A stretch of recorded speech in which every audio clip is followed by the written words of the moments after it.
오늘은 승만경에 대해서 말씀드리겠습니다. 승만은 파사기 왕과 만리 부인 사이에서 태어난 총명하고 지혜로운 딸입니다.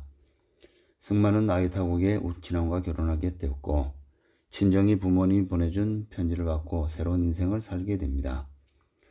부처님의 설법에서 느낀 감동을 친정 부모님이 바로 승만에게 보내면서 성분이 뛰어난 승만은 그로 인해 불법에 귀의하고 끝내는 승만경을 펴는 업적을 남기게 된 것입니다. 승만경은 15장으로 구성되어 있으며 첫 번째 장이 열의 진실 공덕장입니다.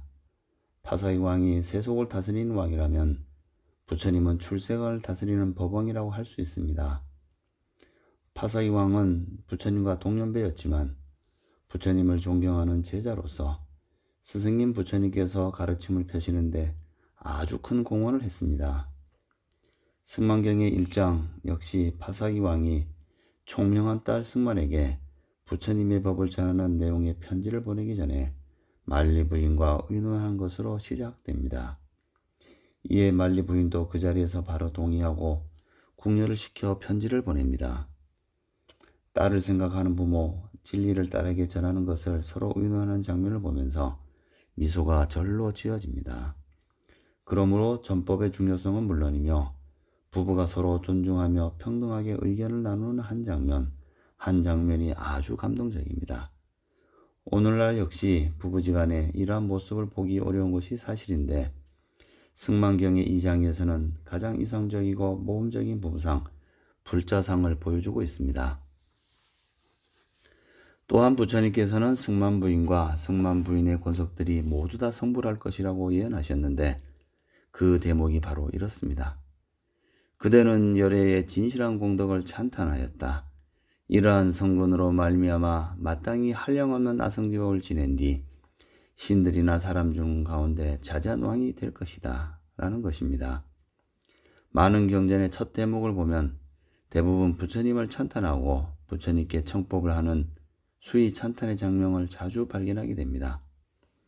내가 부처이고 내가 보살이며 역시 남도 보살이 되는 것입니다. 그렇듯 승만경은 찬탄의 뿌리가 본래 모두 부처의 씨앗을 갖추었다는 열애장 사상이며 열애장 사상을 펼치는 경전임을 일깨워주고 있습니다. 제1품 열의 진실의 공덕장. 이와 같이 나는 들었다. 어느 때 부처님께서 사위국의 기수국 고도원에 머무르고 계셨다. 그때는 파사기 왕과 만리 부인이 불법을 믿기 시작한 지 얼마 되지 않았을 때였다. 두 사람은 서로 말하기를 우리 딸 승만이 총명하고 슬기로우며 근기가 뛰어나고 명민하여 쉽게 깨달을 수 있을 것입니다. 만일 부처님을 배웁는다면 반드시 속히 불법을 깨달아 마음에 의심이 없을 것입니다. 적당한 때에 편지를 보내어 그의 도의를 일으키게 함이 좋을 것입니다. 라고 하였다. 만리가 지금이 바로 적절한 때입니다. 폐하 라고 말하였다.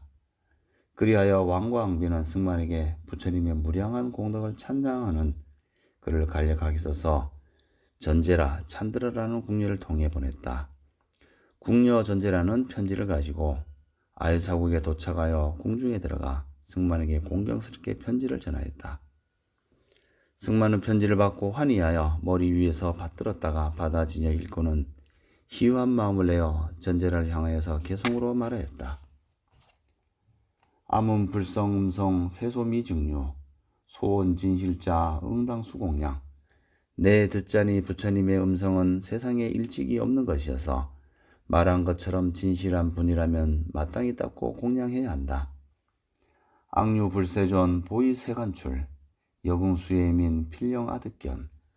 우러러 생각하건대 부처님 세존께서는 널리 세상에 나오셨으니 당연히 불쌍하게 여기시어 반드시 나로 하여금 보시게 하리라. 즉생 찬염시 불호공중현 보방정광명 현시무비신. 이렇게 생각하고 있을 때 부처님이 허공중에 나타나시어 맑은 광면 널리 비추시고 비교할 수 없는 몸을 나투셨네.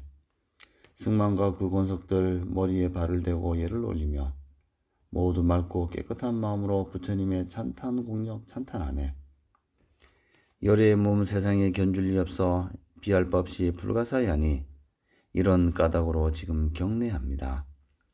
열의 몸은 다함이 없고 지혜도 또한 그러하며 일체범은 항상 머물러 이런 까닭으로 나는 기이합니다. 마음으로 지은 과보와 몸으로 지은 네 가지 번뇌를 항복받고 이미 난복지에 이르렀으니 이런 까닭으로 법왕께 예경합니다. 일체의 이염을 하시고 지혜의 몸은 자유로우시며 일체법을 섭지하셨으니 이런 까닭으로 경례 올립니다. 헤아림을 넘어섰음에 경례하며 비유할 수 있는 무리가 없음에 경례하며 끝이 없는 본문에 경례하며 불가사의함에 경례합니다. 불쌍한 마음으로 저를 보호하여 지금 법의 종자 증장시켜 현세 및 다음 생에도 부처님이 항상 거두어 주시기를 원합니다. 내 오래전에 너를 편안케 하여 전세에 이미 깨달음 얻게 하였으며 지금 다시 너를 거두어 주노니 미래의 생에도 역시 그러하리라. 제가 이미 공덕을 지었으니 현재 및 나머지 생도 이와 같은 선건으로 오직 원컨대 거두어짐을 보여주소서. 이때 승만과 그의 모든 권석들은 머리를 발에대고 부처님께 예비하였다. 부처님께서는 대중 가운데 수기를 하셨다. 내가 열의 진실한 공덕을 찬탄하였으니 그 성근으로 마땅히 무량한 아승직업의 천신과 인간 가운데서 자제한 왕이 될 것이다. 태어나는 모든 곳에서 항상 나를 볼 수 있으며 내 앞에서 찬탄함이 지금과 다르지 않을 것이다. 마땅히 다시 헤아릴 수 없는 수많은 부처님께 공양하고 이만 아승직업을 지나면 반드시 보리라. 보광열의 응공정변지라 하는 부처님이 될 것이다. 그 부처님 나라에는 갖가지 악취, 늙고 병들고 쇠하고 번거로운 일이나 뜻에 맞지 않는 고통이 없으며 또한 불선이나 악업도란 이름도 없다. 그 나라의 중생들은 몸과 기운과 목숨을 오욕을 모두 구족하여 모두 다 즐거워함이 타와 자재천보다 뛰어났다. 그 모든 중생들은 순이란 대승으로 온갖 성어를 닦아 익힌 중생들만이 그곳에 모이게 된다. 승만 부인이 수기를 받을 적에 헤아릴 수 없는 중생과 모든 천인과 사람들이 그날에 태어나기를 원하였다. 세존께서는 모두 다 마땅히 왕생할 것이라고 수기하셨다. 제2 10대수장. 승만 부인은 이 장에서 10가지 서원을 세우게 되는데 그 10가지 서원 중 가장 큰 서원은 마지막 10번째 원에 다 들어있습니다. 불자로서 할 수 있는 것은 부처님의 가르침을 실천하는 데 있다는 것인데 10번째 원에 모든 것이 함축되어 있습니다. 그러나 10가지 서원을 모두 열거하자면 다음과 같습니다. 첫째, 깨달음에 이르는 날까지 지는 기회를 범하고자 하는 마음을 일으키지 않겠습니다. 출가자든 제가자든 누구나 기본적으로 계율을 잘 지켜야 하는데 이는 집을 짓되 주춧줄을 잘 놓는 일과 같다고 할 수 있습니다. 주춧들이 부실하면 아무리 잘 지은 집이라도 순식간에 무너지게 됩니다.